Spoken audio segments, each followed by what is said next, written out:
Radhe Radhe everyone. आप सभी को दीपावली की बहुत बहुत शुभकामनाएं। माता महालक्ष्मी की कृपा सभी पर बनी रहे। फ्रेंड्स, आज मैं आपको ट्रेडिशनल तरीके से गांव में कैसे लक्ष्मी मैया का सिंपल साधारण पूजन किया जाता है दिवाली के दिन, वो शेयर करने वाली हूँ। तो देखिए, गांव में तो देखिए कच्चा होता है तो वहाँ पे गाय के गोबर और मिट्टी से लीपा जाता है, लेकिन शहरों में फर्श है तो आप इस तरीके से अच्छे से साफ़ सफाई कर लें। जिस भी कोने में हमें पूजा करनी है, गंगा जल का छींटा दे लें। और हमें जो चौकी लगानी है ना, ऐसे लगानी है कि पूजा करने वाले का जो मुख है वो उत्तर दिशा की ओर रहे। अगर ये संभव नहीं है तो आप उत्तर पूर्व दिशा की ओर भी मुख कर सकते हैं या फिर पूर्व दिशा की ओर, लेकिन मुख्य रूप से उत्तर दिशा को देवी लक्ष्मी और कुबेर जी की दिशा माना गया है। आपके घर का जो भी मंदिर हो, पूजा स्थल हो ना, आप वहाँ पर भी इस पूजन को कर सकते हैं या फिर ऐसे अलग से चौकी भी लगा सकते हैं। तो कोई भी चौकी हो, पटा हो, पटड़ा हो, उसे आप पूजा में रखें। आपके मंदिर में जो भी लक्ष्मी गणेश की मूर्ति हो उन्हें रखें, या फिर आप नई लक्ष्मी गणेश जी की मूर्तियाँ लाए हैं तो उन्हें आप पूजा में विराजमान करें। तो देखिए, इस तरीके का छापा आता है। ये दिवाली होती है और पहले समय में तो ये दीवार पर गेरू से बनाई जाती थी, तो इसे दिवाली मांडना कहते थे। जैसे देवठान हम बनाते हैं ना, ऐसे दिवाली भी गांव में बनाई जाती है। तो अगर आपको ऐसा छापा मिल जाता है तो वो आप ले आएँ। जहाँ पर पोस्टर मिल रहे होते हैं ना, वहाँ पे भी मिल जाता है। पूजा सामग्री शॉप पे भी आपको दिवाली का छापा मिल जाएगा। तो इसे हम दीवार पे चिपका देंगे। आप किसी भी टेप की मदद से इसे चिपका सकते हैं या फिर आटे से भी चिपका सकते हैं, गोंद आदि से भी। उसके बाद में कोई भी लाल वस्त्र हम बिछाएंगे पूजा का, और उसके बाद में देखिए, आप लक्ष्मी मैया और गणेश जी की मूर्ति पहली हो, नई लाए हो तो उन्हें रखें, नहीं तो पहली मूर्ति आपके मंदिर की हो ना, उन्हें आप विराजमान करें। तो हमारे यहाँ पर देखिए इस तरीके की लक्ष्मी माँ मिलती हैं जिसमें 7 इस तरीके के कलश होते हैं। तो अगर आपको ये मिल पाए तो ठीक है, नहीं तो जो भी लक्ष्मी माँ हो उन्हें विराजमान करें, साथ में गणेश जी को आप विराजमान कर दें।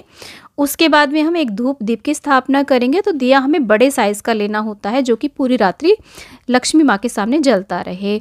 और ये दिया आप देसी घी का भी जला सकते हैं। वैसे लक्ष्मी माँ के सामने हमें कोशिश करके देसी घी का ही दिया ये प्रज्वलित करना चाहिए, नहीं तो आप तिली के तेल का या फिर आप सरसों के तेल का भी जला सकते हैं। तो इस तरीके से गणेश जी का ध्यान करते हुए, माता महालक्ष्मी का ध्यान करते हुए, भगवान श्री विष्णु का ध्यान करते हुए, कुबेर भगवान का, सभी देवी देवताओं का ध्यान करते हुए, हम ऐसे धूप दीप प्रज्वलित करने के बाद में इस तरीके से स्नान का भाव कराते हुए जल का छींटा दे देंगे। फिर हम वस्त्र रूपी कलावा सभी को अर्पित कर देंगे। परंपरागत तरीका ऐसा ही होता है जिसमें बहुत ही कम सामग्री के साथ में, बिना किसी तामझाम के, बहुत ही सिंपल साधारण सा पूजन किया जाता है। तो जो पुरानी लेडीज़ हैं वो इसी तरीके से बहुत ही सिंपल साधारण, बहुत ही कम समय में ऐसा पूजन करती हुई आई हैं, और आज भी ऐसा ही किया जाता है गांव में जहां भी ऐसा ट्रेडिशनल पूजन होता है। तो देखिए, यहाँ पर वस्त्र रूपी कलावा अर्पित करने के बाद में सभी को हम टीका करेंगे। पहले चंदन से तिलक करेंगे, फिर रोली से तिलक करने के बाद में हम सभी को चावल चढ़ा देंगे। तो शाम के समय दीपावली का पूजन होता है, और हो सके तो आप स्नान आदि करके शुद्ध हो जाएं, नहीं तो हाथ मुंह धुल करके वस्त्र आदि बदल के अपने ऊपर गंगा जल का छींटा दे लें।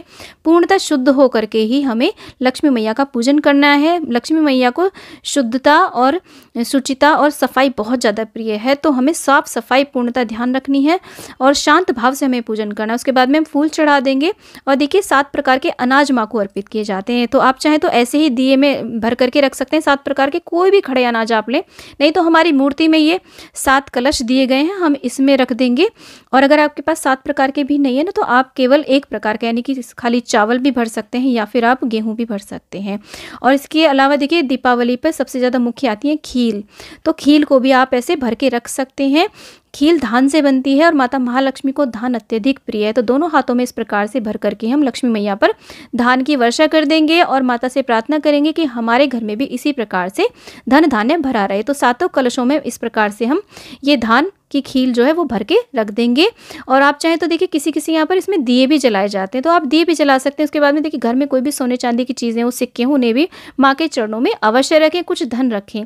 खील पताशे का भोग मुख्य रूप से दीपावली पर जरूर लगाया जाता है, तो उसका भोग लगाएं। इसके अलावा मिठाई का भी आप भोग लगा सकते हैं, मेवों का भी भोग लगा सकते हैं, और कोई भी ऋतु फल हो उनका भी भोग आप माता रानी को जरूर अर्पित करें।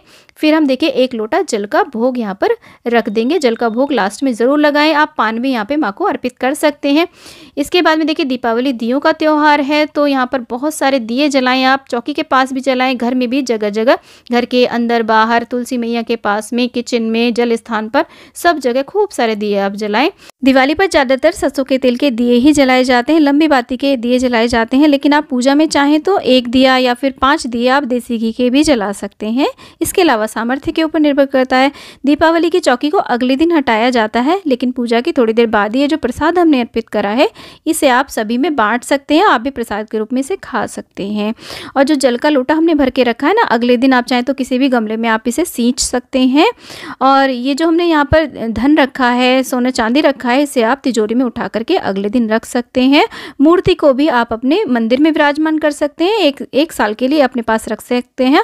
और ये जो हमने यहाँ पर दीपावली लगाई है दीवार पर, आप इसे हो सके तो 1 वर्ष के लिए ऐसे ही लगे रहने दें, नहीं तो आप इसे उतार करके रोल करके किसी भी सुरक्षित स्थान पर रख सकते हैं। फ्रेंड्स, ऐसे हमें बहुत ही सिंपल साधारण दीपावली का पूजन करना होता है। दीपावली पूजन से संबंधित बहुत सारे वीडियोस ऑलरेडी चैनल पे आ चुके हैं, आप उन वीडियोस को भी देख सकते हैं। उम्मीद करती हूँ कि ये वीडियो आपके लिए बहुत ही यूजफुल रहा होगा। वीडियो थोड़ा भी यूजफुल लगा तो प्लीज़ वीडियो को लाइक करें, चैनल को सब्सक्राइब करें और वीडियो को ज़्यादा से ज़्यादा शेयर करें। और कमेंट बॉक्स में लक्ष्मी मैया की जय आप अवश्य लिखें। फ्रेंड्स, आप सभी पर लक्ष्मी मैया की कृपा सदा सर्वदा बनी रहे, इसी आशा के साथ विदा लेती हूँ। मिलती हूँ एक और वीडियो के साथ, तब तक के लिए जय लक्ष्मी मैया, राधे राधे।